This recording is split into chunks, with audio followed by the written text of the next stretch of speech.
I've been attached with the feeling of now waking up with you by my side. Alam naman natin na matagal na nga ang samahan ng ating Donnie at Bel Mariano na kung saan ay talaga namang sinuportahan nga ng maraming publics, lalong lalo na nga ang kanilang mga projects at endorsement.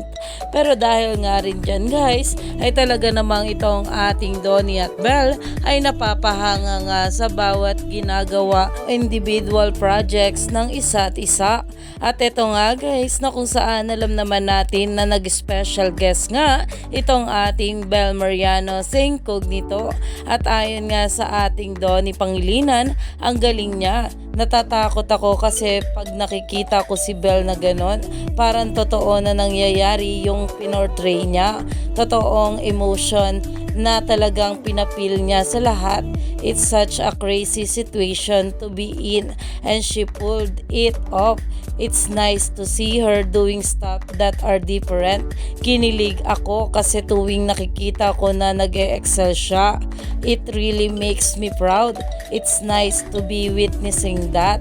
Iyan na nga guys ang ayon nga sa ating Donnie Pangilinan nang gumanap nga itong si Takako Rai sa Incognito.